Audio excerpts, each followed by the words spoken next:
مسافر ادھر سے گزرنے کی جرت نہیں کرتے تھے۔ صحرائی قزاق یعنی ڈاکو اور بڑے پیمانے پر رہزنی کرنے والے انہی علاقوں میں رہتے تھے اور لوٹ مار کا مال وہیں رکھتے تھے۔ ان میں کچھ علاقے ایسے خوفناک تھے کہ قزاق اور راہزن بھی ان میں داخل ہونے کی جرت نہیں کرتے تھے۔ اس دور میں صحرا کے جس علاقے کو دشوار گزار اور خطرناک کہنا ہوتا تھا تو کہا جاتا تھا کہ وہاں تو ڈاکو اور راہزن بھی نہیں جاتے۔ خالد بن ولید رضی اللہ تعالیٰ عنہ نے مکہ تک جلدی پہنچنے کا جو راستہ اختیار کیا تھا وہ ایسا ہی تھا جہاں ڈاکو اور راہزن بھی نہیں جاتے تھے۔ اتنے خطرناک اور وسیع علاقے سے زندہ گزر جانا ہی ایک کارنامہ تھا، لیکن خالد بن ولید دنوں کی مسافت منٹوں میں طے کرنے کی کوشش میں تھے۔ انہیں صرف یہ سہولت حاصل تھی کہ موسم سردیوں کا تھا، لیکن سینکڑوں میل تک پانی کا نام و نشان تک نہ تھا۔ اس علاقے میں ایک اور خطرہ ریت اور مٹی کے ان ٹیلوں کا تھا جن کی شکلیں عجیب و غریب تھیں۔ یہ کئی کئی میل وسیع نشیب میں کھڑے تھے، بعض چٹانوں کی طرح چوڑے تھے، بعض گول اور بعض ستونوں کی طرح اوپر کو اٹھے ہوئے تھے۔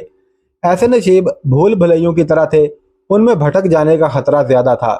گھوم پھر کر انسان وہیں کا وہی رہتا تھا اور سمجھتا تھا کہ وہ بہت سا فاصلہ طے کر آیا ہے، حتیٰ کہ وہ ایک ہی جگہ چلتا اور مڑتا تھک کر چور ہو جاتا تھا۔ پانی پی پی کر پانی کا ذخیرہ بھی وہیں ختم ہو جاتا تھا۔ اس دور کی تحریروں سے پتہ چلتا ہے کہ صحرا کے اس حصے کی صعوبتیں، دشواریاں اور وہاں کے خطرے ایسے تھے جو دیکھے بغیر انسان کے تصور میں نہیں آ سکتے۔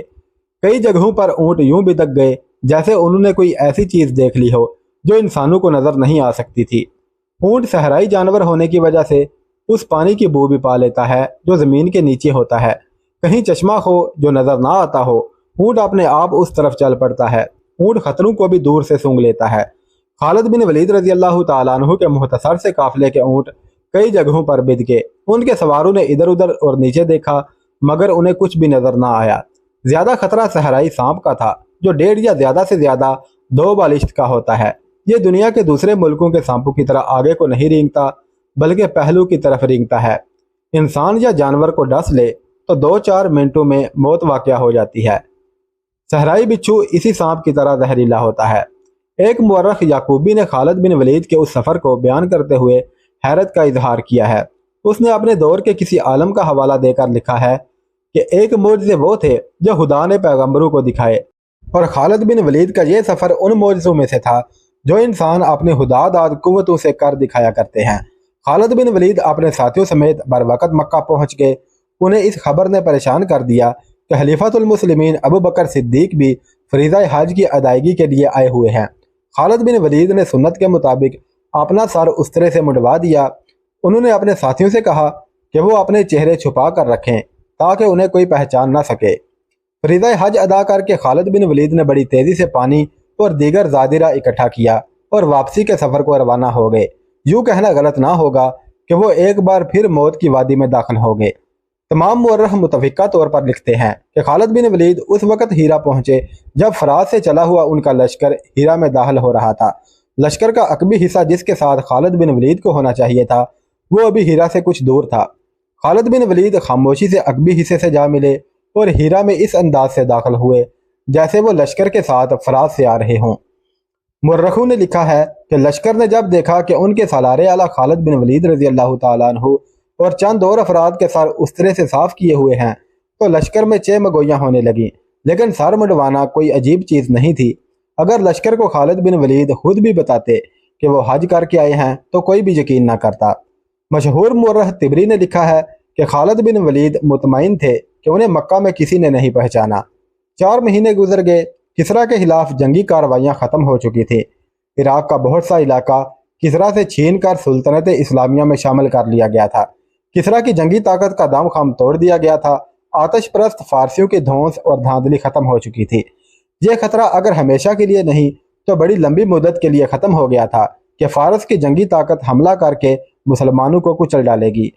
فارسی آتش پرستوں کے نامور جرنیل کارن ہرمز، بہمن جازویہ، اندرزگر، روزبا اور زرمہر اور دوسرے جن کی جنگی اہلیت اور دہشت مشہور تھی، خالد بن ولید اور ان کے مجاہدین کے ہاتھوں مختلف مارکوں میں مارے گئے تھے۔ ان جیسے جرنیل پیدا کرنے کے لیے بڑی لمبی مدت درکار تھی۔ اب تو پورے عراق میں اور مدائن کے محلات کے اندر بھی ان مسلمانوں کی دھاک بیٹھ گئی تھی جنہیں انہی محلات میں عرب کے بدو اور ڈاکو کہا گیا تھا۔ سب سے بڑی فتح تو یہ تھی کہ اسلام نے اپنی عظمت کا احساس دلا دیا تھا۔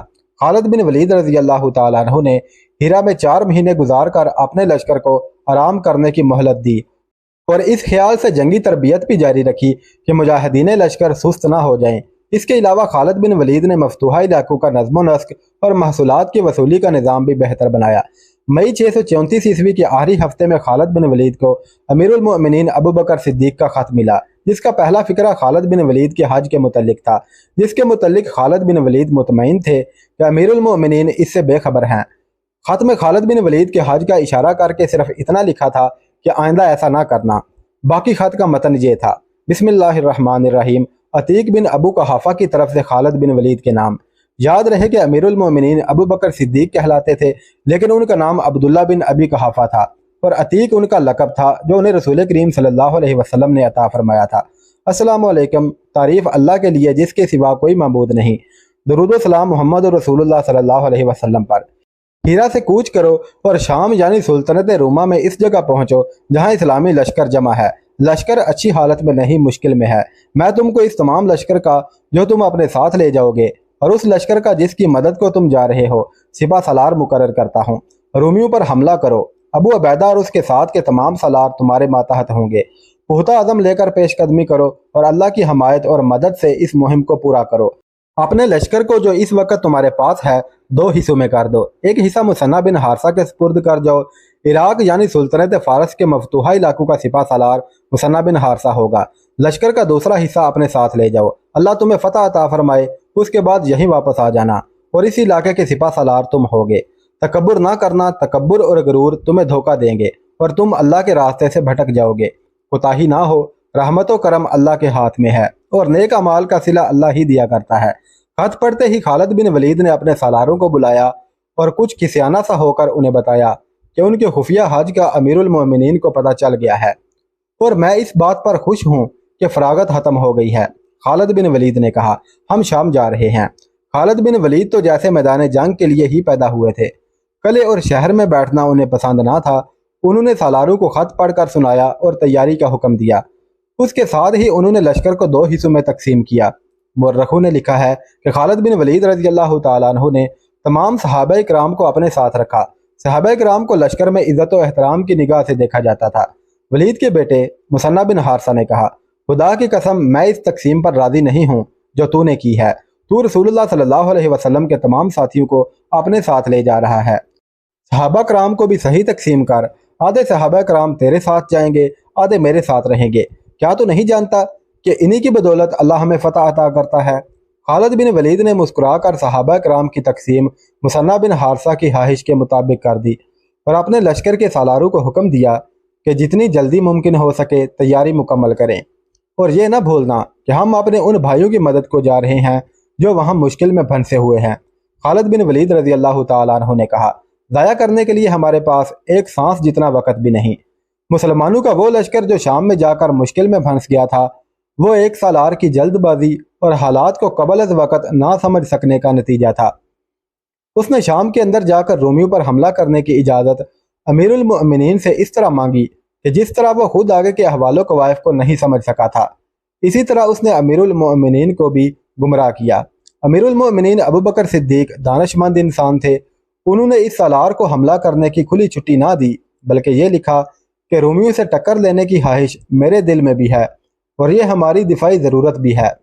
رومیوں کی جنگی طاقت کو اتنا کمزور کر دینا ضروری ہے کہ وہ سلطنت اسلامیہ کی طرف دیکھنے کی جرت نہ کر سکیں، لیکن ابھی ہم ان سے ٹکر نہیں لے سکتے۔ تم ان کے خلاف بڑے پیمانے کی جنگ نہ کرنا، محتاط ہو کر آگے بڑھنا تاکہ خطرہ زیادہ ہو تو پیچھے بھی ہٹ سکو۔ تم یہ جائزہ لینے کے لیے حملہ کرو کہ رومیوں کی فوج کس طرح لڑتی ہے اور اس کے سالار کیسے ہیں۔ امیر المؤمنین نے صاف الفاظ میں لکھا کہ اپنے لشکر کو ایسی صورت میں نہ ڈال دینا کہ پسپائی اختیار کرو اور تمہیں اپنے علاقے میں آ کر بھی پناہ نہ ملے۔ اس سالار کا نام بھی خالد تھا، خالد بن سعید، لیکن میدان جنگ میں وہ خالد بن ولید کی گرد پا کو بھی نہیں پہنچ سکتا تھا۔